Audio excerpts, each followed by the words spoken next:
Hello everyone, I'm Kenshin, welcome to History Talk.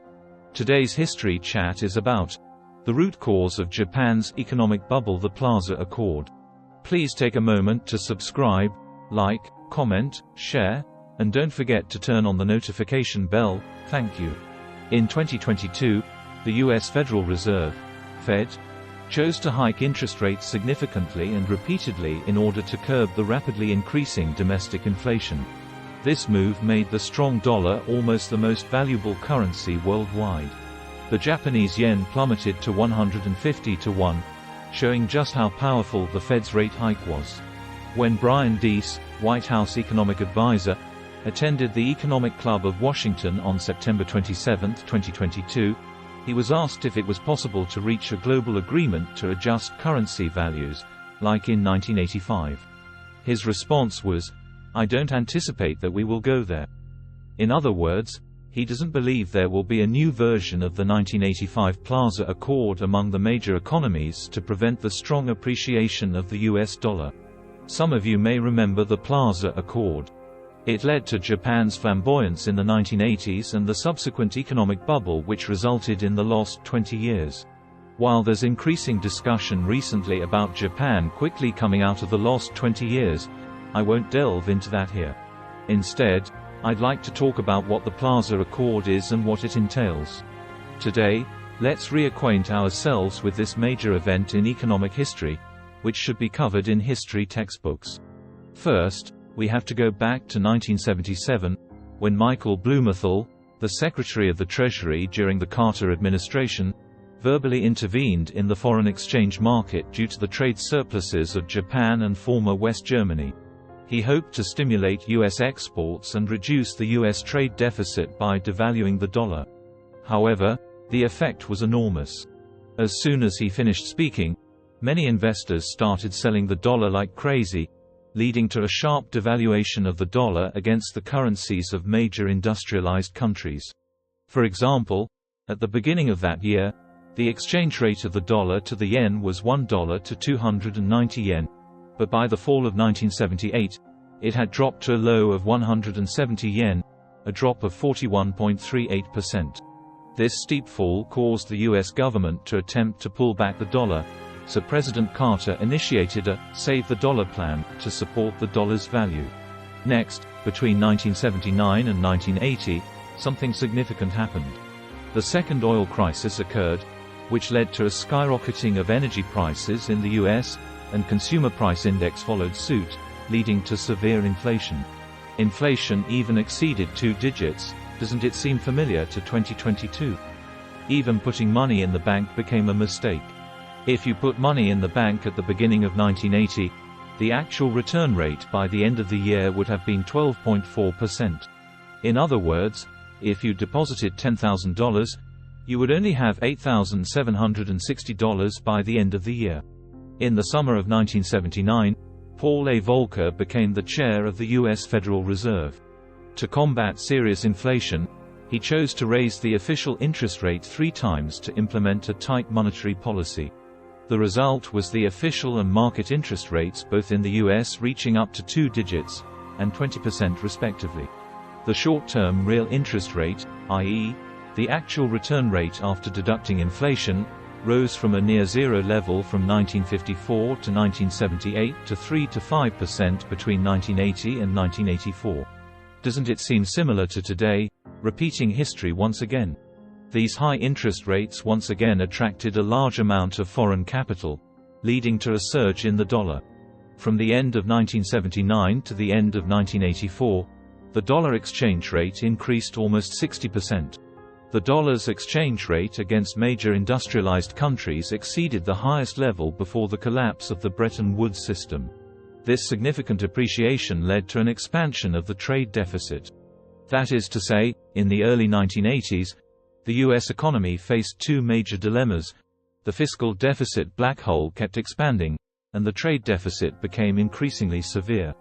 In 1984, the current account deficit reached a historic record of $100 billion, cumulatively amounting to $160 billion, accounting for 3.6% of that year's gross national product, NEP.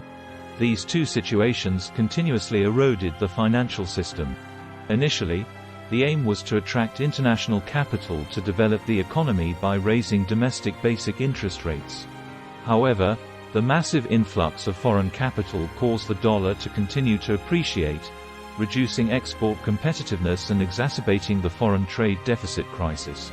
The U.S. Treasury Department again proposed devaluing the dollar to increase export competitiveness, improve trade deficits, and reduce deficits. Doesn't it feel like these two actions were mutually exclusive? By 1985, Japan had replaced the U.S. as the world's largest creditor country, with Japanese products flooding the world. The frenzied expansion of Japanese capital led Americans to exclaim, "Japan is peacefully occupying the U.S." Many large companies and congressmen lobbied heavily, urging the Reagan administration to intervene in the foreign exchange market to devalue the dollar and save American manufacturing. Many economists also joined the lobbying government ranks.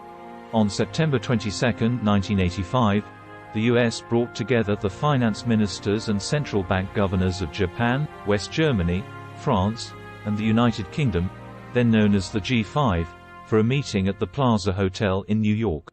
After the meeting, an agreement was reached for the governments of the 5 countries to jointly intervene in the foreign exchange market, orderly devaluing the dollar against major currencies, to solve the problem of the enormous U.S. trade deficit.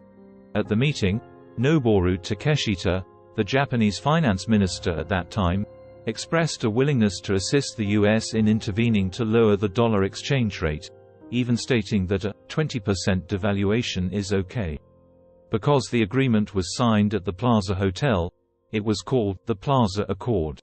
After the agreement was signed, the 5 countries immediately jointly sold a large amount of dollars in the international foreign exchange market, which also led market investors to follow suit and sell, achieving the goal of a continuous substantial devaluation of the dollar.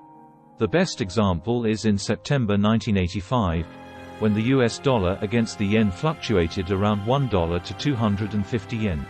Less than 3 months after the agreement, it quickly fell to around $1 to 200 yen, a stunning decline of 20%. In the following period, led by U.S. Secretary of the Treasury Baker and then U.S. International Economic Institute Director Fred Bergsten, and other financial experts, they continuously verbally intervened on the dollar, indicating that the dollar exchange rate was still overvalued and had a large room to fall.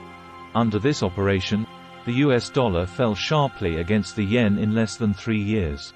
The US dollar depreciated against the yen by as much as 50%. In other words, the yen appreciated against the dollar by twice.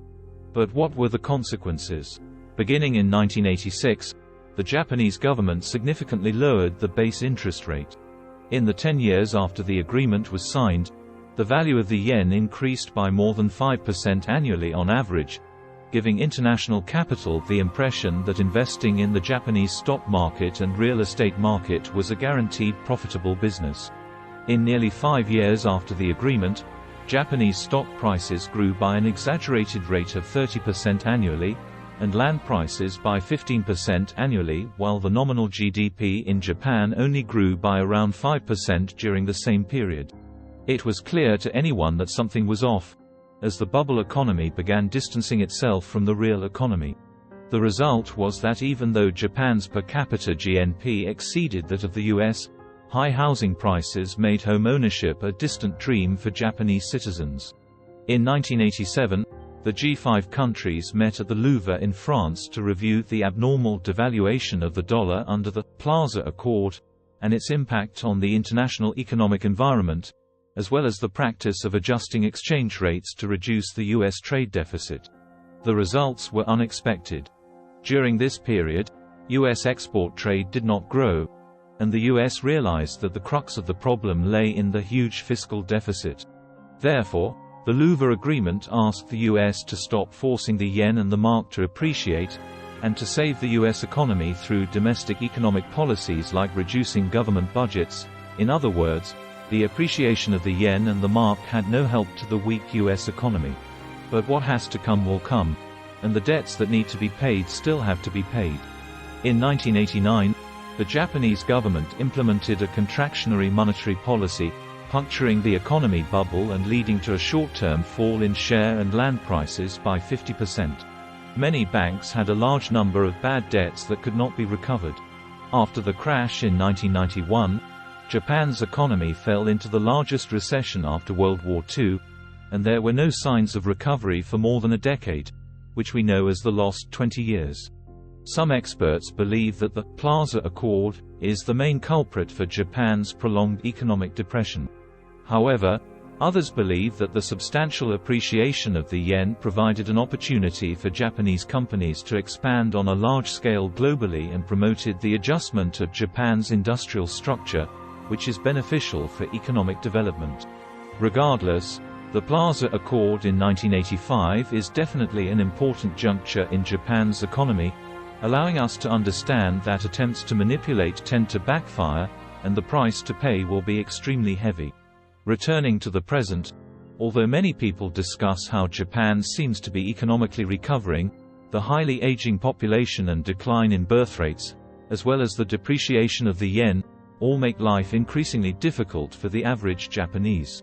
Not to mention that a large number of foreign workers are unwilling to stay in Japan. Even if they want to turn things around through tourism, the lack of manpower in relevant industries makes things even harder.